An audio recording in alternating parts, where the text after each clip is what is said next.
India को अगर दुनिया के शो ऑफ का कैपिटल कहा जाए तो शायद गलत नहीं होगा। हमारे यहाँ एक पुरानी कहावत है कि जितनी लंबी चादर है उतना ही पैर पसारो, लेकिन आज के टाइम पे लोग उल्टा कर रहे हैं। आज लोगों की सैलरी 30,000 तक भी नहीं है, लेकिन उनके खर्चे 50,000 तक पहुँच जाते हैं। मतलब कम सैलरी वाले लोग में भी आईफोन का क्रेज इतना ज़्यादा बढ़ गया है कि वो अपनी सारी की सारी सेविंग इसी में उड़ा देते हैं।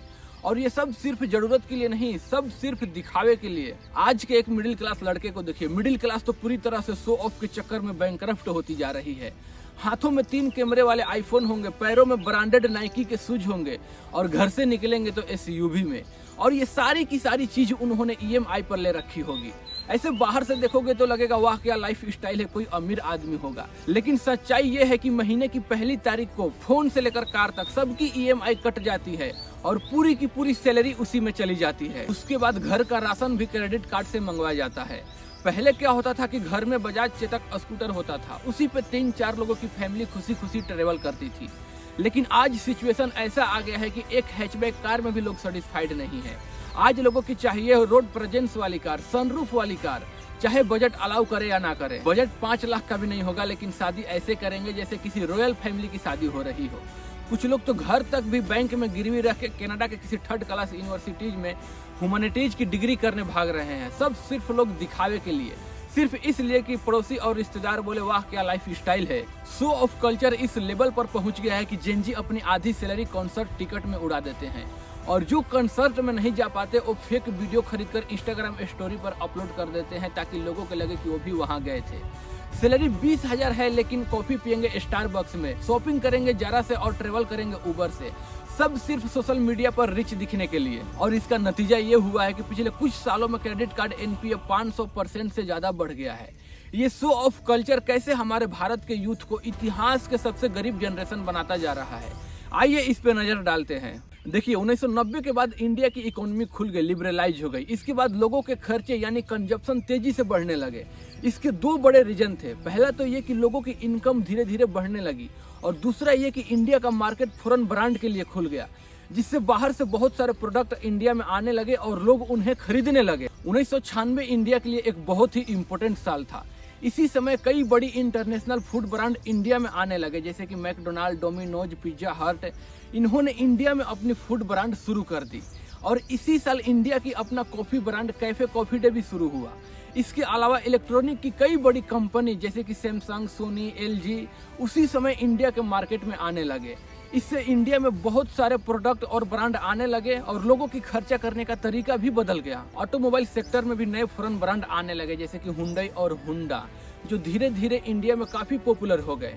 इसी दौरान म्यूजिक और इंटरटेनमेंट चैनल एमटीवी भी 1990 के बीच के सालों में इंडिया में आ गए, और इस चैनल ने इंडिया के यूथ को बहुत ज्यादा इन्फ्लुएंस किया और उनकी फैशन और लाइफ स्टाइल पर असर डाला। यानी लाइफ स्टाइल से जुड़ी हर एक चीज, खाना, गाड़ी, फैशन, म्यूजिक और इंटरटेनमेंट में इंडिया के लोगों के लिए एक बहुत बड़ी मार्केट खुल चुकी थी। इन सभी ब्रांड ने भारत के लोगों के मन में नई नई चाहते और बड़े बड़े सपने दिखा दिए। जब मैकडोनाल्ड, डोमिनोज, हुंडई, हुंडा और एमटीवी जैसे ब्रांड भारत आए तो लोगों की एक नई तरह की लाइफ स्टाइल दिखाई देने लगी। वैसे हमारे भारतीय समाज में थोड़ा बहुत शो ऑफ पहले से ही था, लेकिन अब फर्क ये था कि लोगों की सपने और चाहते पहले से बड़ी हो गई। अब लोग सिर्फ जरूरत के लिए नहीं बल्कि अच्छी लाइफ स्टाइल और ब्रांड भी चाहते थे। अपने दादा या नाना के समय में देखो, उस टाइम पर दहेज में साइकिल या घड़ी मिलने पर भी बहुत ज्यादा हंगामा हो जाता था। थोड़ा और आगे देखे तो पहले के समय में दहेज में सिर्फ स्कूटर मिलना भी बहुत बड़ी बात मानी जाती थी। लेकिन उस टाइम पर शादियां भी बहुत सिंपल होती थी। बस फर्क इतना होता था कि किसी ने थोड़े लोगों को बुलाया और किसी ने पूरे गांव का खाना खिला दिया। 1990 के आसपास ऐसी फिल्में आने लगी जिसमें शादियों को बहुत बड़ी ग्रैंड सेलिब्रेशन की तरह दिखाया जाने लगा, जैसे कि हम आपके हैं कौन, दिलवाले दुल्हनिया ले जाएंगे। इन फिल्मों ने लोगों को दिखाया कि शादी बहुत बड़ी, शानदार और खर्चीली भी हो सकती है। इसके बाद धीरे धीरे लोगों को शादी करने का तरीका भी बदलने लगा। इन फिल्मों में हल्दी, मेहंदी और संगीत जैसे हर फंक्शन को बहुत बड़ा और शानदार दिखाया जाने लगा। इससे बहुत लोग इन्फ्लुएंस होने लगे और अब नॉर्मल लोग भी बड़ी बड़ी शादियां अरेंज करने लगे। लड़का और लड़कियां फिल्मों से इंस्पायर होकर महंगे लहंगा और नए कपड़े खरीदने लगे। दहेज में भी स्कूटर की जगह कार देने का ट्रेंड बढ़ने लगा। साथ ही फॉरेन ब्रांड का क्रेज भी लोगों के ऊपर काफी बढ़ चुका था। लोग ब्रांडेड कपड़े, गैजेट्स और लाइफ स्टाइल ज्यादा पसंद करने लगे। फिर चाहे वो कपड़े हो या जूते, लोग ज्यादा से ज्यादा ब्रांडेड चीजें खरीदने लगे। जैसे जैसे लोगों के पास पैसा बढ़ते गया वैसे वैसे भारत में स्टेटस दिखाने का चलन भी बढ़ने लगा। साल 2000 में बहुत सारे लोग शो ऑफ करने लगे थे, क्योंकि उस टाइम उनके पास नए नए पैसा आया था और मिडिल क्लास भी तेजी से बढ़ रही थी। इसीलिए लोग अपनी लाइफ स्टाइल और स्टेटस दिखाने के लिए ज्यादा खर्चे करने लगे। यहाँ पर लोगों को ब्रांड और लोगों से बहुत ज्यादा प्यार है, जैसे कि टी शर्ट पर बड़ा बड़ा गुच्ची लिखा होता है, शूज पर अरमानी और सनग्लासेस पर पराडा। लेकिन अक्सर ये सब असली नहीं होते हैं, बल्कि सस्ते में सस्ते मार्केट से खरीदे होते हैं, जैसे कि सरोजनी नगर मार्केट से। जैसे लोग कहते हैं ना कि मुंबई में अमीरी सिंपल और शांत तरीके से दिखती है, लेकिन दिल्ली में इसके बिल्कुल उल्टा है। वहाँ पर लोग ज्यादा शो ऑफ करते हैं। दिल्ली में लोग जितने अमीर होते नहीं हैं उससे 10 गुना ज्यादा दिखाने की कोशिश करते हैं।